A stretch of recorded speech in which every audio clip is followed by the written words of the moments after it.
Hi guys, yeah, we got to talk about the rain that's coming through, of course, obviously, but we've got flash flood warnings up across much of New Hampshire right now. This includes parts of Coos County, Carroll and Grafton counties as well, because that means flooding ongoing in those areas. 2 to 3 inches of rain has already fallen and it's not stopping anytime soon. So we may see additional flooding breakout in those areas, and then additional warnings could get issued across Maine. Now, in addition to the flood threat, we've also got the tornado threat. It's low, but we've got a tornado watch in effect for much of New Hampshire, as well as York and Cumberland counties in Maine. For any storms that may spin up, they would be very brief, likely weak tornadoes if anything, but that threat does exist for us until 3 p.m. this afternoon. So we'll continue to watch that here, and of course pop onto your TV screen if any tornado warning does get issued. Remember, it's just a watch right now, so no tornadoes in Maine to worry about at the moment, but that threat does exist through the day. You can see that we've got the heavy rain now really starting to push back into the greater Portland area, moving across New Hampshire, and this is going to be a while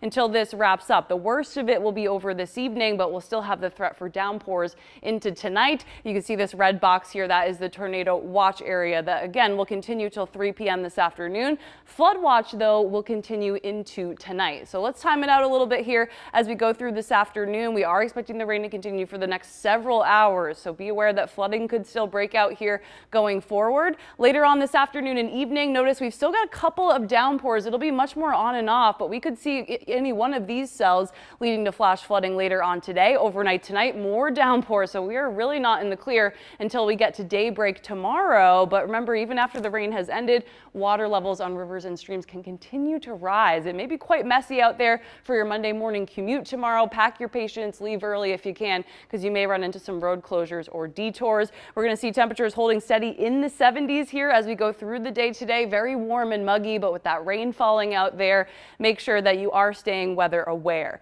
Tomorrow, we've got a nice break from that rain. We're going to need it to clean up. More storms will be possible on Tuesday, and then it's looking like a little break from the humidity for us in the middle part of the week, and luckily a quieter forecast for the back half of the week as well. Definitely stay safe out there today, guys, and remember, if thunder roars, to head indoors.